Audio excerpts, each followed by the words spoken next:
the kids. Yeah. 100. Getting to do the tutoring. Yeah. Yeah, I love my kids to death. They're amazing.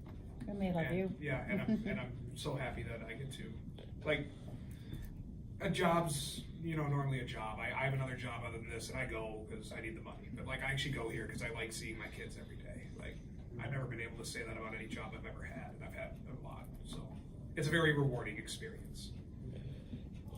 But remember the info session? Did we like the Jamie's info sessions? Did we say at that time, like, you guys just don't even understand how much you're going to love these kids, that kind of I thing? think you did. Yeah, Yeah. it's hard for us I to. don't think you could oversell that part of it. Yeah. Right. Yeah, Yeah, it's hard to. It's easy for us to say it because we know it's going to happen, but it's we just hope that you really believe us, in those info sessions. Or the interview. Outside of that, the flexibility of it has been really great. Like I've never had a thing where I felt like I couldn't come to Alice and be like, hey, I need to work this around. Like, just every accommodation is made because like real team mentality going in. So Yeah. It's probably one of the most flexible work environments I've ever been a part of. Like being able to come to Stephanie and be like, hey, can I just switch my hours around? I'm gonna have to shave a few hours off here. She's like, yeah, as long as there's a lot of responsibility put on us, and so it's kind of like, she's gonna think you're responsible until you prove otherwise. And so I think that was very beneficial and very helpful for us. And the program managers understand that you're college students. We've worked with college students for years and years. We know that schedules change, and you've got an exam, and you've got to study, and those types of things. So I'm glad we are able to be flexible for you. That helps on both ends. I love the technical aspect of this program, and what I mean by that is like as far as like lesson planning and the overall materials that we have. Like, I'll admit, I'm really terrible at lesson planning for middle schoolers. That was very apparent this semester. But like for this, the way it's broken down and how I can see everything, the way I can differentiate for learners, and the way I can approach different aspects for learners, especially when you have 2-on-1. And I don't know for you guys, but for me, I have 4 kids, and out of those 2, I always have one's a high and one's a lower. And just trying to balancing that back and forth and having the high one take over or the low one do something, it really teaches you how to teach, how to be on the fly and be ready to adapt. And that's what I love about the technicalness of it. Really gives you a good experience. I forgot, Christian, are you ed major? Yes. You are. Are all you guys They're all ed? social studies Oh, you're teachers. all social studies Yes. ed teachers. Oh, okay. So sorry. That's helpful. Well, that's interesting. That's really interesting. And we've had a lot of tutors that come back and say, once they get in their classrooms, how valuable Spark was to them. And surprisingly, to me, the first time I heard it, not only academically and the lesson planning and those things that you're speaking about, but behavior. Yeah. That you wouldn't think on a one-on-one, that those skills would really transfer to the whole group, but we're very happy that that's the way that the tutors have felt. Okay, something else? And one of the differences in Spark, they do some small groups where Future Forward is one-on-one. Oh, So okay, that's yeah. what he's I was talking like, about. oh, They're probably like, what? Can't relate. So that's one of the differences. Yeah. Right. Yeah. Small groups. What is this? That's right, 2 kids once, never again. I've done it a couple times. Good times too.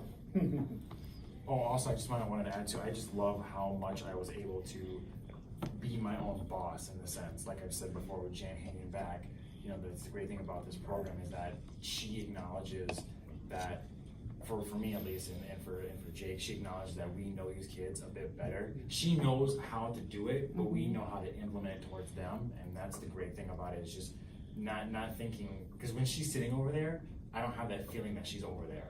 I have just a feeling of me and the kids, and whenever I meet her, I know she's there. I love that. She is listening, by the way. Yeah, I know she is. Yeah. But it's never like a big brother feel. No. Right? Yeah. Good. All right.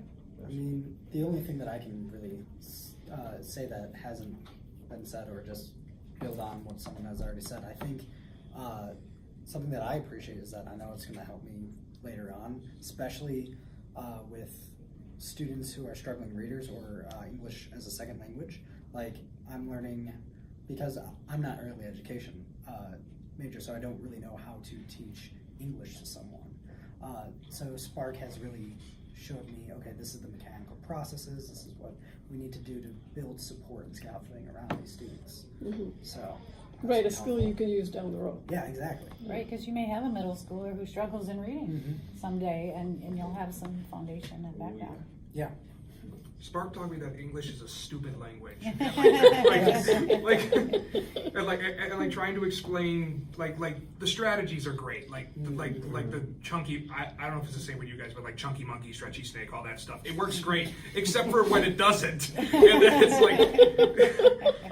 Rule breakers, just Yeah. remember, there's Oh rule my God. breakers. The number of times I was been like, yeah, but it doesn't this time. You Yeah. know? Oh, Yes, I yes. hate saying that. That's usually how you do it, but Why is it like that? I don't know. It just is. just today, I tried to do nausea for a kid. Oh, Why is it wow. nausea? I'm like, I don't know. Like, Because he's smart, EA should say E. no. I'm like, you're right. It should be nausea with how it's spelled. Trust me, I'm just as frustrated as you are. Yeah. But it's we joke about it, but it's something that really makes us go back and think like how did we learn this? Exactly. And it makes us think like, wow, this is, and it really helps us put ourselves in our kids' shoes because you know we had to learn these at some point too, and being able to figure out what works and how to teach kids these certain strategies will help us later on because. Spoiler alert, there's going to be high school kids that aren't reading at a high Yeah. school level. Yeah. Like it's, and I think the strategies will help, and making sure that kids aren't just reading to read, but reading to understand is something that is one of this program's biggest strong points. Absolutely. Don't you guys ever forget that I still keep in touch, well, sorry, two things. I keep in touch with tutors that I had because I was in Alice's. We both We were program managers for before years. we moved up to this position, but I still have tutors that contact me from like 5 years ago. And I always told all my tutors when they left, if you have a question, you call me or email me, you know. And I know for a fact that every single one of your program managers would help you if you had a question. I asked my program manager for a letter of recommendation. Yeah. I think she's wonderful. Yep. And And they will do that for you too, yes. she does more for kids than I've seen a lot of people do. Like, It's always good to hear, yes. And if you ever do graduate and are interested in becoming a Spark program manager, you have to have a teaching license for that position. So you never know what your future holds. Yep. Great. Oh, Last and call? that's great, obviously. Anything to share? I would just say it's given me experience in terms of learning styles.